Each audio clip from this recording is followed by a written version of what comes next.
NHSTalks Pathways to all our Heritage Greece, Pan-Hellenic alum, and other young people. This is the National Hellenic Society's continued effort to provide you with career advancement advice and guidance as you go ahead. I'm going to turn it over to our executive assistant, Maria, that will introduce our speakers today, and thank them both, good friends, John Metaxas and Laura Evans Manatos. Thank you. Good evening, everybody. I'm going to go ahead and introduce Ms. Laura Evans Manatos, who is the president and founder of Laura Evans Media. Before launching her media consulting business, Laura served as an anchor of Fox 5 News at 5, the top-rated 5 p.m. newscast in the nation's capital. In her 26-year journalism career, including 18 years as an anchor and reporter with Fox 5 DC News, Laura's reporting earned her several honors and awards, including 2 Emmys and 5 Emmy nominations. And then we have Mr. John Metaxas, who is also an award-winning broadcast journalist with 3 decades of on-air experience at CBS, CNN, and ABC. For the past 14 years, John's news broadcasts on WCBS News Radio 880 have reached 1 million listeners every weekend. John's Bloomberg Business Reports can be heard on WCBS and other stations throughout the U.S. At CNN, John anchored Your Money, which is the network's weekly program on personal finance. And those are our 2 awesome speakers for today. Let's go ahead and welcome them. Thank you. Great to be with you guys. Good to sit alongside you, John. Yes, Laura, I'm looking forward to this, and thank you, Art and Maria, for inviting us. Absolutely. Thank you guys for your time. I also want to introduce our 2 co-chairs, Paul and Tabitha. Hello, Paul and Tabitha. It's good to see you both. Paul is local, Tabitha's in Chicago. So with that, we just want to talk about public speaking, which is so important in your lives, and turn it over to Laura. Laura, I miss you on Fox 5. It's not the same without you. I don't even watch it anymore, to be honest with you. You mean you miss the FaceTimes? Yeah, that too. The Facebook Lives. John, do you ever do those Facebook Lives? I have not done the Facebook Live. Laura's famous, right? I think you were one of the first ones, Laura. So, well, our station mandated it, so we would go live on Facebook during the show. So I'm doing my show live on my phone and during the show at the same time on the camera. And so people can, and it's cool because you get a behind the scenes look at what's happening in the studio and you're hearing the news at the same time. So, it's a nice behind the scenes look. And people can see, we would show them what the prompter is looking like and, what every corner of the studio looks like. And there are some who still do it, but we were prompted and mandated really to be constantly posting on, and that was just in the beginning of, really the advent of social media, posting constantly on social media. And I got to a point where it was, they wanted me to be posting everything that Fox 5 was posting on my social media pages. And a lot of what the news posts and puts out into the content into the world is very negative. And I found it abrasive and too much for my pages. And I didn't want to be putting all that toxicity out into the world. And that's eventually why I left news, was because I was tired of the toxicity. Art's heard this story 1 million times before, but it wasn't just the social media. It was talking about the constant downfall and the death and destruction every single day. But that's why I left, basically. But I'm still doing a lot of speaking, and I'm training a lot of people about public speaking and talking about all the uplifting things, and that's really what I do every day. And John, I know you get to talk about some uplifting things too, right? Yes, I'm still broadcasting on weekends on WCBS, and it's been quite a very busy 4 years, but we've noticed in the last 3 months since there was the change in Washington, the newsroom is a little bit calmer. Not that we're not having crazy things happen anymore, but we do have a little bit of ησυχία compared to the way things were before, and we notice it in the news coverage. Yeah. We're back to more normal news, so to speak. Yeah. Even though a lot of crazy things are still happening. You can relax a little bit on a Friday. Yeah. Yeah. But we're here to talk about public speaking. And I know for me, having now been on the air for more than 3 decades, when I first did public speaking, I found it to be totally different from broadcasting. And I found that I really didn't know how to do it. What was your first experience with it? I didn't know either. And it made me so nervous. And I think what I did was, once I got into the business of news, I transferred because, you know, even, and I know this is the same for you, even as a news person, you know, I'm sitting on the set, there's nobody in the studio. But what I've learned is I've had to take that same energy in my body and learning how to feel that energy in my body out when I do when I am on the stage, public speaking, take that same energy and transfer it to being out on the stage in front of an audience. So it's a totally different dynamic, but that's the energy you have to tap into. Would you agree, John? Absolutely. And I found it was only when I got to CNN about 25 years ago that the Greek American community started asking me to publicly speak, to be MCs at dinners and to speak on panels. And I very quickly had to learn because the very first time I tried it, I had already been an experienced on-air journalist, but I felt this pit in my stomach of nervousness. Mm-hmm. And I've later come to teach public speaking at the college level. And the first thing I tell my students, I show them a little clip from Jerry Seinfeld, who says that he does this routine where he says that the biggest fear that people have is public speaking. Mm-hmm. And the second biggest fear is death, which means that if you're going to a funeral, you'd rather be in the casket than giving the eulogy. That's true. That is true, for sure. I've done a lot of emceeing as well, but you know, we talk about being in news and talk about being doing public speaking as an MC, but this can serve you in so many different ways, you know, talking about from being in the workplace with your superiors, with your colleagues, with clientele, and having the ability to just deliver whatever message you are wanting to deliver, the ability to speak with confidence and clarity to get that message across is so important, and it translates in your daily life in so many different ways.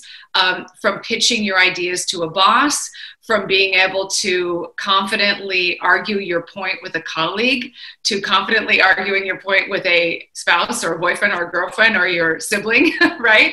To selling yourself in an interview, in a job interview, negotiating with a superior. All of those things you can practice in daily life. That's all, you could basically call it public speaking. In a smaller setting, you translate that then to a bigger setting, and it's all about mindset in my mind. And then you practice it on a smaller scale, and then you take it to a larger scale and a larger group. But it's knowing your message and owning that message, and knowing that you know best what you're talking about because you have the experience. And if you've prepped well, you know what you're talking about, you know the message that you're going to deliver, and then you've practiced different, and we can talk about this later, but different delivery styles, whether it's, you know, slower pacing, pregnant pauses, using your hands, being animated with your voice, having different, you know, varying your style, leaning into the camera or leaning into your audience, you know, whatever it is in your style of delivery. Having both feet on the floor, you know, all of those little tricks that we can talk about a little bit later, putting all of those pieces of the puzzle together makes you a stronger speaker, whether you are selling yourself in a job interview or speaking on a stage to a group or delivering a book report to your classroom. And I couldn't agree with you more that the key to overcoming nervousness, in my view, is exactly what you said, is knowing what you're talking about. Because it's only by having that inner confidence in your message that you can overcome that nervousness and be an effective communicator. The other part of that is organizing your thoughts and preparation. Like anything in life, public speaking requires preparation. It's probably not a good idea, except for maybe the most accomplished public speakers and experienced, to get up and just speak extemporaneously. But when you do get good enough at it, that's exactly what you can do. And you can use those tools with experience to be a very effective public speaker. Mm-hmm. Yeah, no, and it's preparing those ideas is so important. You're right, John. So I was wondering if I could do a little exercise with the class, if that's okay. And, sure. And maybe Paul and Tabitha would be willing to be our students today. Further on to that idea of organizing yourself. How do we organize ourselves? What is part of an effective presentation? And for that, we go back to Aristotle, who actually studied so many things. One of the things he studied was public speaking. And he said that there were 3 keys to effective public speaking. And here we're going to test our Greek. They are ethos, pathos, and logos. So Paul and Tabitha, any idea what any of those 3 things are? I know logos is the words. So. Logos is the word. Excellent. So what do you think logos means in terms of public speaking? It's vocabulary, the words you choose. As my high school English teacher used to say, what are the words, what do they mean, and how do you use them? That is exactly right. You get an A on that. What about pathos? Is it just a passion? Yes. Maria, Laura? Feeling.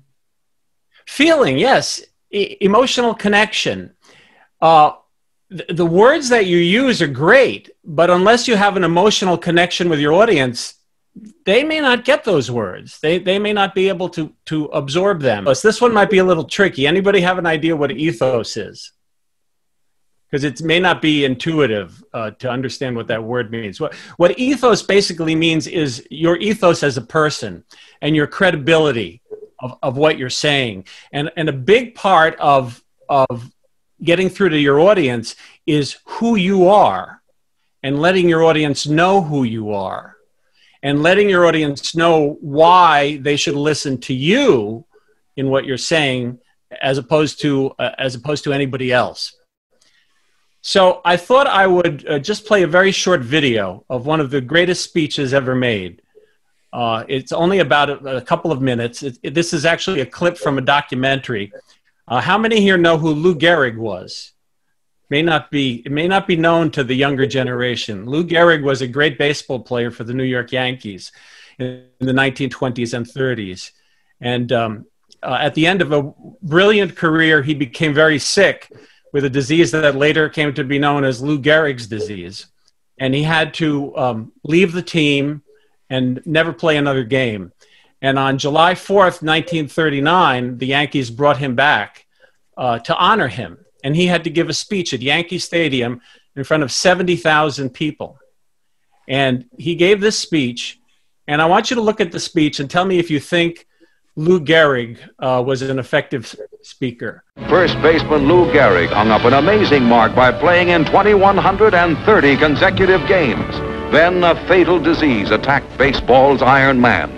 In Yankee Stadium, touched to tears by the tribute, Gehrig made his last public appearance. For the past 2 weeks, you've been reading about a bad brag.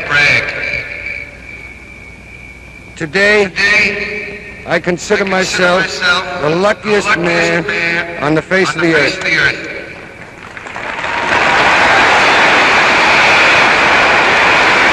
When you look around, wouldn't you consider it privilege to associate yourself with such a fine-looking man as is standing in uniform in this ballpark today? That I might have been given a bad break, but I've got an awful lot to live for. Thank you. Well, let me throw it out to all of you. is Lou Gehrig a good public speaker? Yes, I think he was very clear and with what he was trying to get across, and you could really feel like his personality coming through, and I think he brought a lot of hope to that speech as well. I think you're right, Tabitha.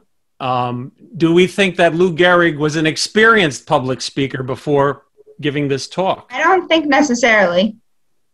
I don't think so at all. I don't think he was trained in public speaking. Mm-hmm. So why was his speech effective? You gave us one reason, Tabitha. Any other thoughts? I think because it was honest. It was honest. He was telling you who he was with that speech. Let's talk about logos, ethos, and pathos. Being a kid from New York, I mean, the words he chose, the sentence, I consider myself the luckiest man on the face of the earth. Every kid who played baseball in New York knows that sentence like the back of their hand. It's simple. It's effective. It gives me chills to this day to hear it, as everyone else I played high school baseball with, Little League. It's the iconic New York baseball sentence. It's simple and effective. Absolutely, Paul. And and this is a man who knew he was dying, and yet he's telling you he has everything to live for. And would that be, which of the three would that be? Ethos, pathos, or logos? Definitely pathos. It's the passion of a man looking out at his stadium, his world. Absolutely. And it's also logos. It was actually a revolutionary idea in many ways, that a man who's dying has a lot to live for. The message itself is pure. The emotion is there. Tell me about ethos. This one is a little trickier to figure out what the ethos is, because, or maybe I should just tell you, but if anybody has any thoughts, why is ethos harder to pinpoint here? I would say that it does embody ethos, because he, some part of his character came out in that. I think that it's not easy and natural for humans to look at something so negative as death and still see the brighter positives in it. So I think that kind of shows through that part of his character and his spirit is definitely positive and brighter and coming through. Absolutely. And one other point in ethos is, and quite often in speeches, we need to tell people who we are to establish our credibility, our ethos. Lou Gehrig didn't really need to do that. The audience knew who he was. And so the ethos was established from the beginning when he set foot on the stadium field. And another thing to keep in mind is that audience was rooting for him. And if you're ever up in front of an audience, you need to think about the fact that the audience very possibly is rooting for you too. This is not necessarily true in every situation, but that's something that can really help calm you when you think about the fact that this audience wants me to succeed. And that's a big help in public speaking.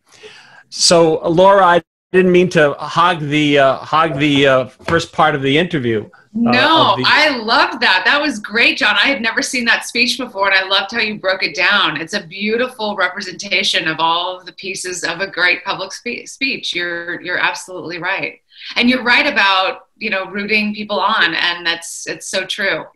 And you can feel, you draw on that energy as a speaker too. I think it's important to do that. You can lose sight of it easily, but it's important to keep that in mind. What would you guys kind of recommend now that we're in these times where we are having conversations and communicating through Zoom and video calls to try and still, use those three ideas within our communication?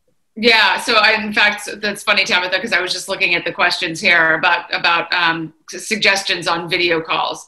So one of the things that I always suggest for Zoom and team calls is to really make use of the square in which we live and to make sure that you're using your hands in that square, because we want to be as animated as possible to show that we are humans. We're not just, you know, in our square like Brady Bunch or, you know, whatever the game shows, but that we are animated, and that we're filling square as much as possible, to use our energy to come through that camera as much as we can. And sometimes it's leaning in to get our point across, and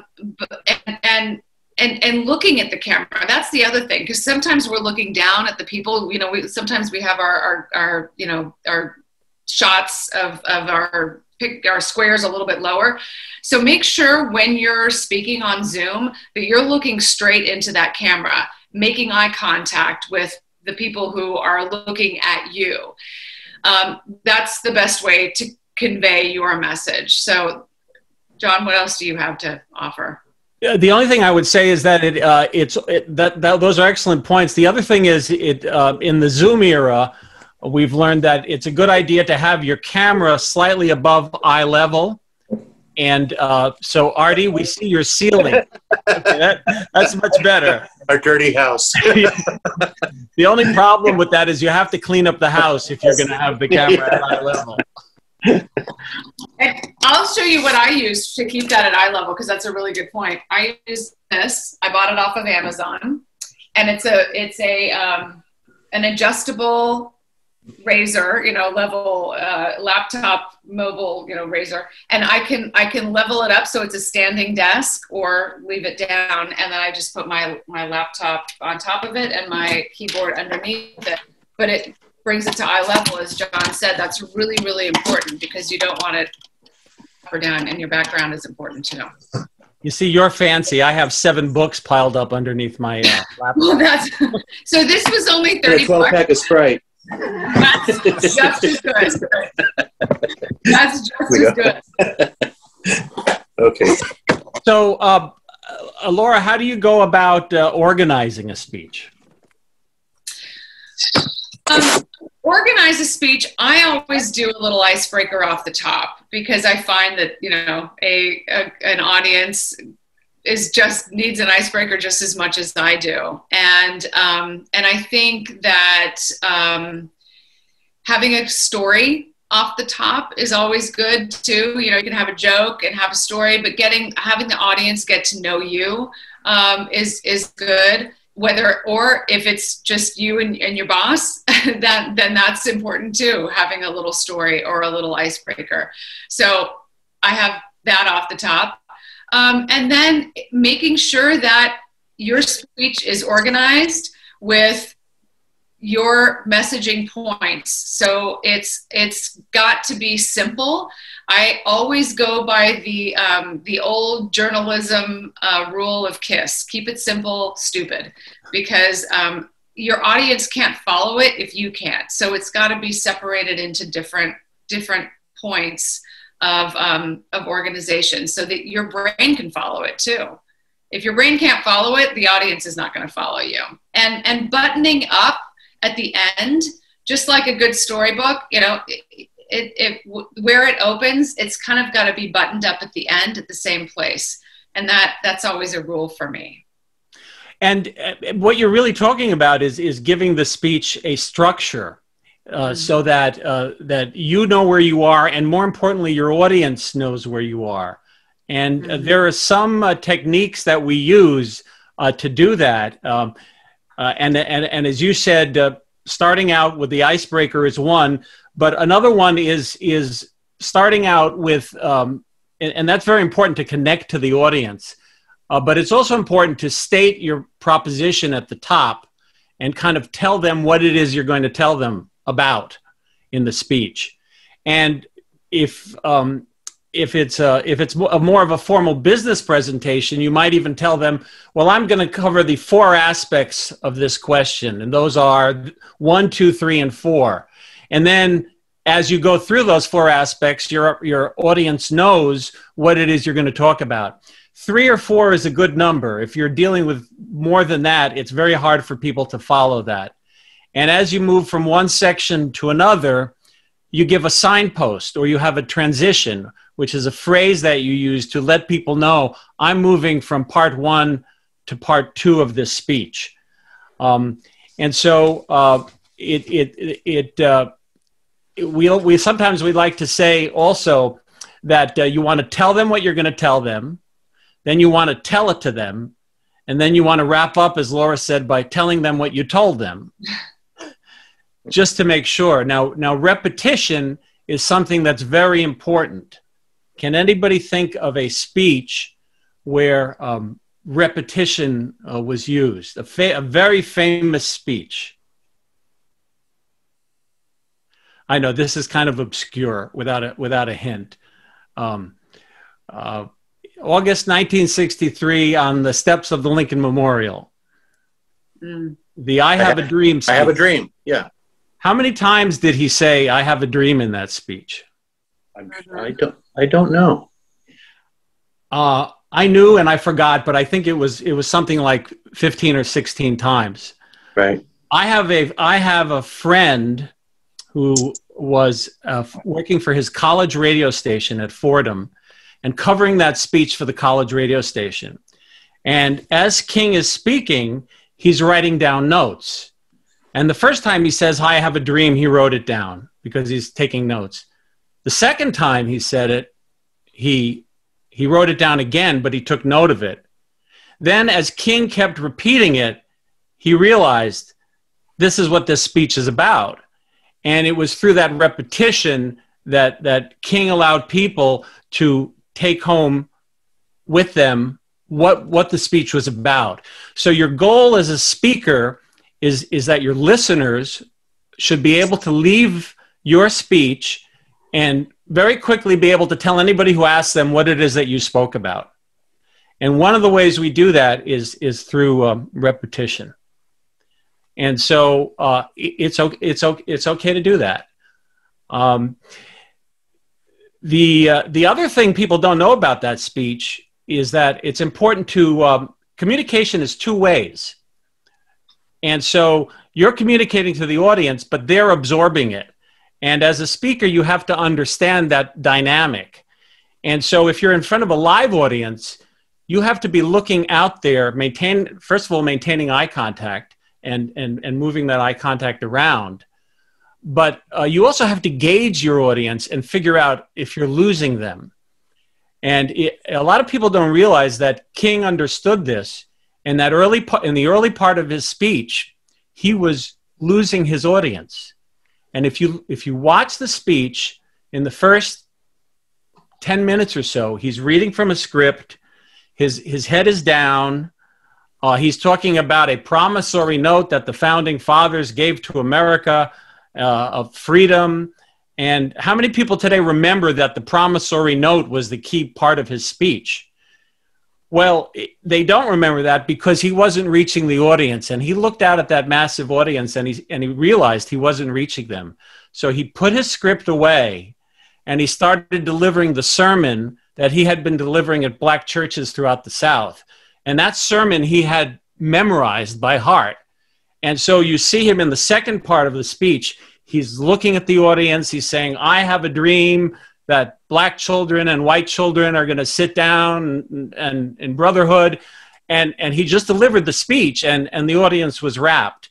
But it was important for him to have an understanding of where his audience was. He understood that what he was doing was not working and he changed it. Mm-hmm. And so... well, can I ask a question, John?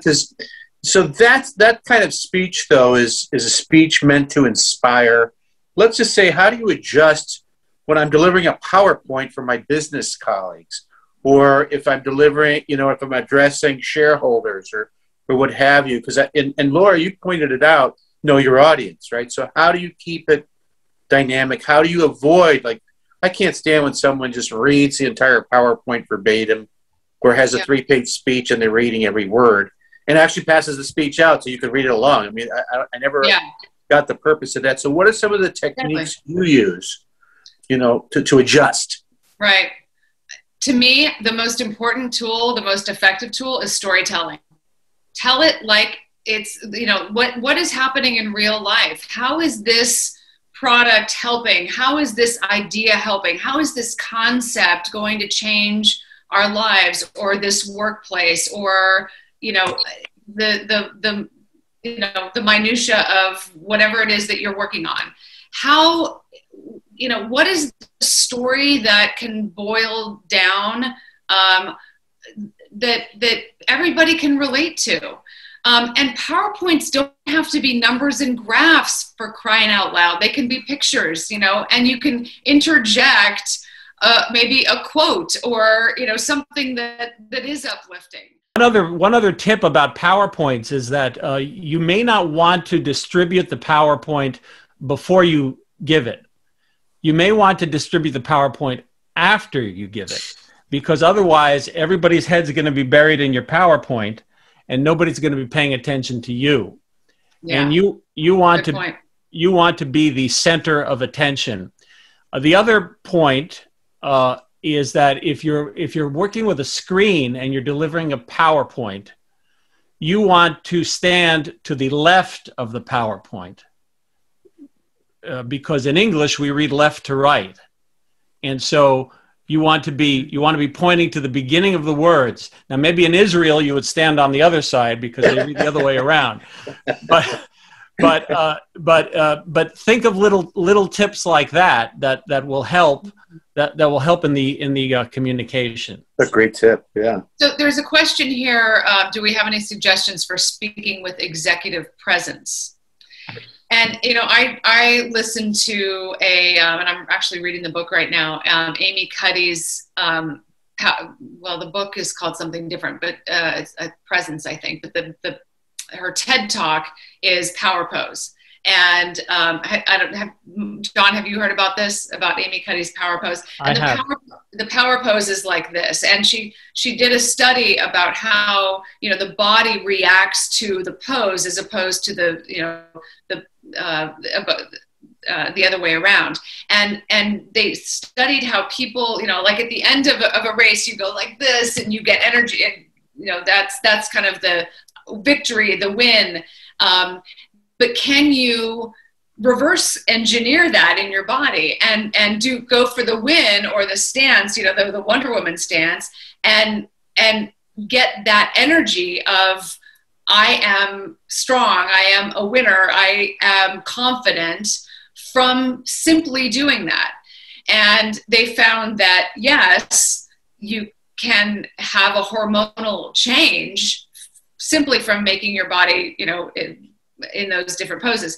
So it's fascinating. They talk about going, before you go into a job interview, before you take the stage, go into a stall in a bathroom and do a power pose, just 2 minutes, just like that. And it's getting into that mindset that I talked about.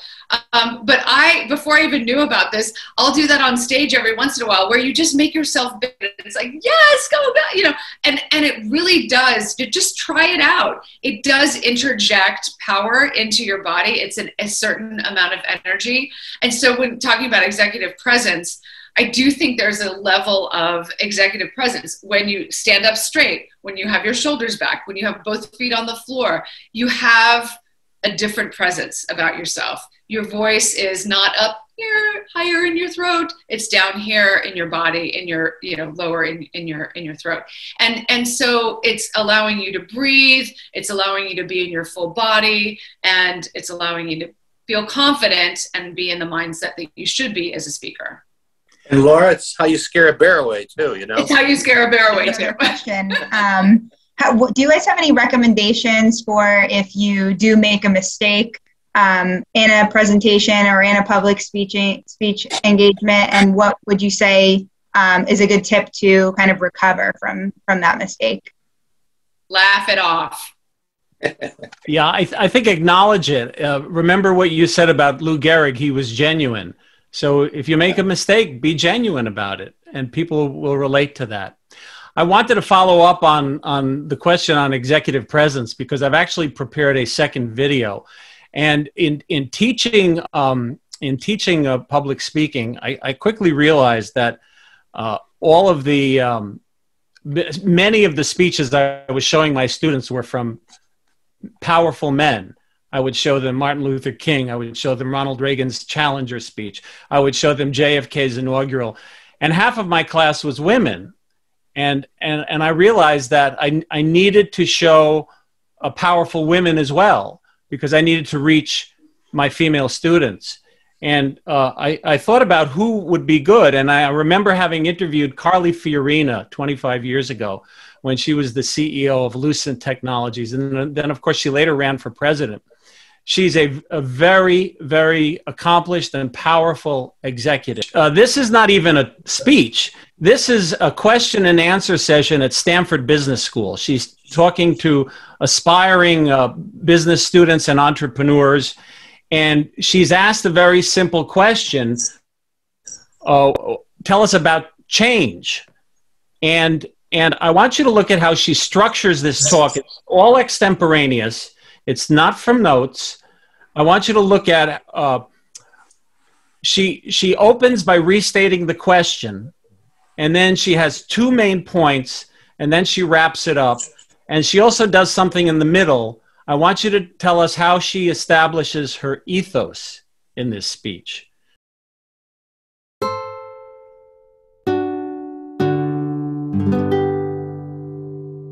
This program is brought to you by Stanford University. Please visit us at stanford.edu.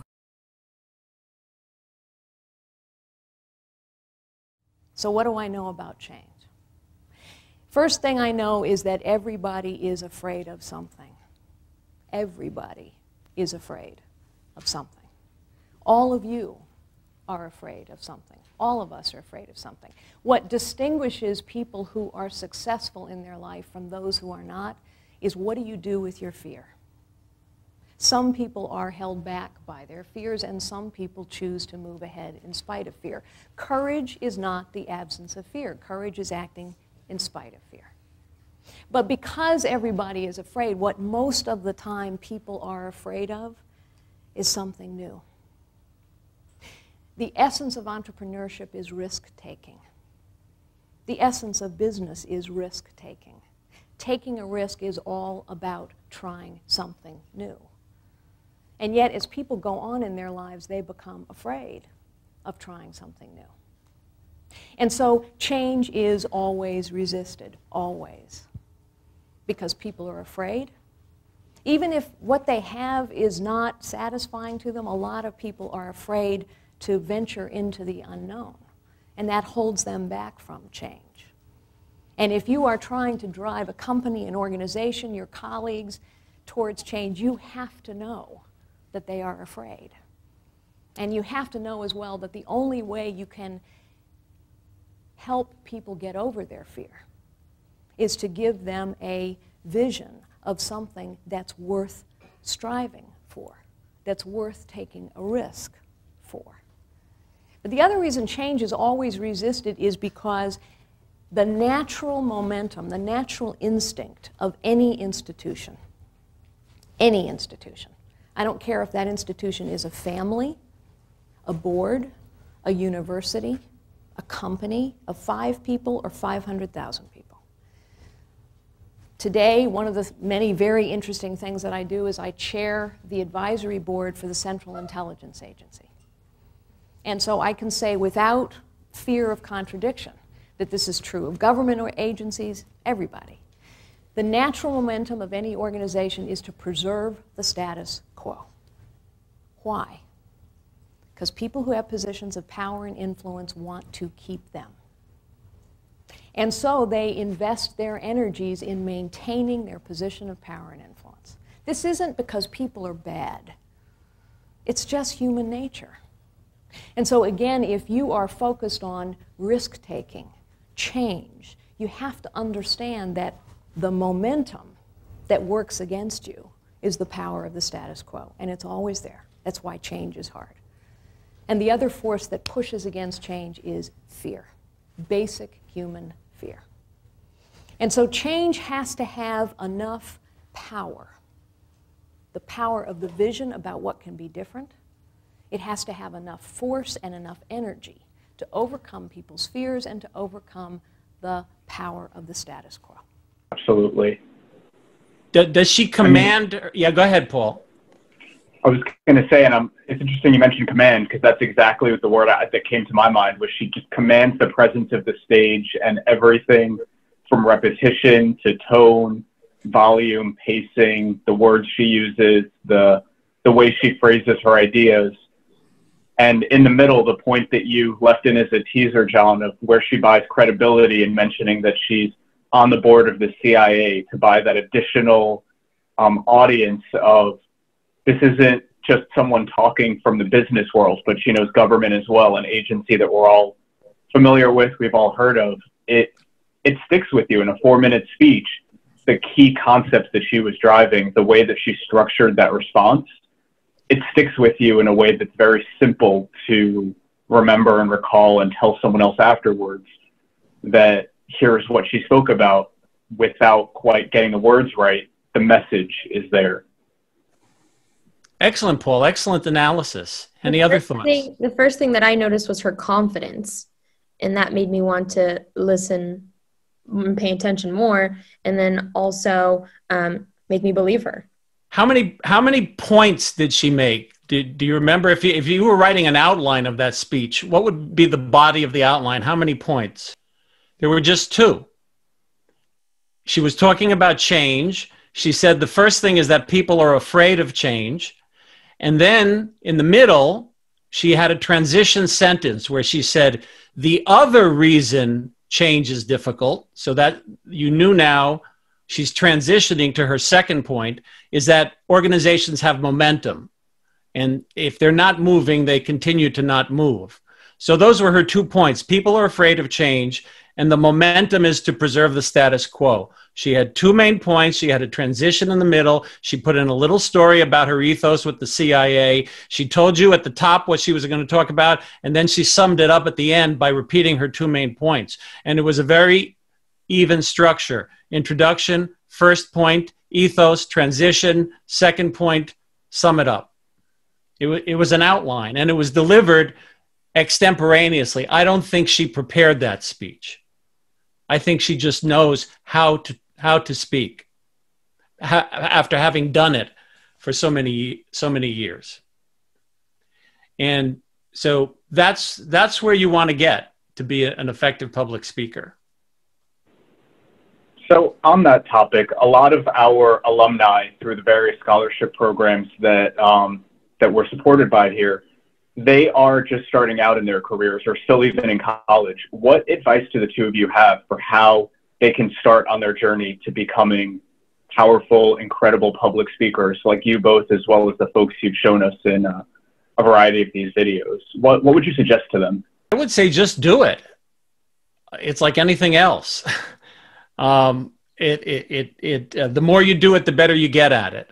And I'm even at my advanced age, I'm still learning, which is the joy of continuing to do things like this.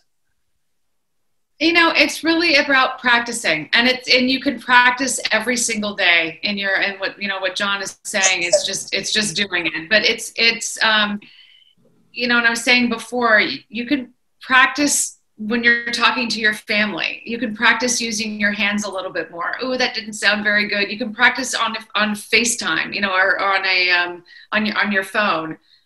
Practice delivering. If you've written an essay or something, practice delivering the essay. Just in the delivery, how is my presence on camera? How's my presence in delivering these words? How is my pacing? How is my energy? And all of that, those are all pieces of the puzzle. So, you want to make sure that you're making your point. You want to make sure that you're delivering it well. So there are all these things that are coming together. But if you're thinking about this when you're making your point just on a daily basis, you're practicing. So you don't have to practice the first time you're getting on stage and then think, oh my gosh, this is the first time I've done a public speaking event and I don't know what I'm doing. You can think, well, I do this every day and I'm practicing every single day. So I know better what I'm doing and I know my message. Does that make sense? Yes. How do you, Laura, how do you both overcome stage fright and nervousness? Because sometimes that gets in the way of you being genuine. Yeah. For me, I have to, and I still get nervous, but I welcome that, because for me, that's the energy that I need in order to perform. And I allow myself to just get weird. I need to get weird, or if I'm, like if I'm seeing something, like I said, I'll make myself big. I'll kind of, hey, how are you? I get loud, and that to me is kind of my release. And then I get serious and I get passionate. And so my nerves come out in a way that is like, it's my passion and my, it's the energy that it just kind of exudes. Anxiety, really, it's always going to be there. So you have to breathe into it. It's not going to go away. You have to know that. It's not going to ever go away. So you have to breathe into it. You have to accept it and acknowledge it, but know that you know your message, and that you have practiced it, and that you have to get into that mindset. I agree with Laura. I think Laura said the most important thing is to breathe into it. If you don't breathe, you're not going to be able to keep going. The other way that I deal with jitters and butterflies, and the funny thing about that is, even at my advanced age, I don't have control over when I get nervous. Especially in public speaking, I still get nervous at times, and I never know when that's going to happen. But one thing that I've learned is that I may have those butterflies, but my audience does not know that I have them unless I let them know. And if I don't let them know that I'm nervous, they're not going to ever find out. And so I try to keep it together and say, okay, as Laura said, breathe through it, let the butterflies go, and just don't lose your cool up there.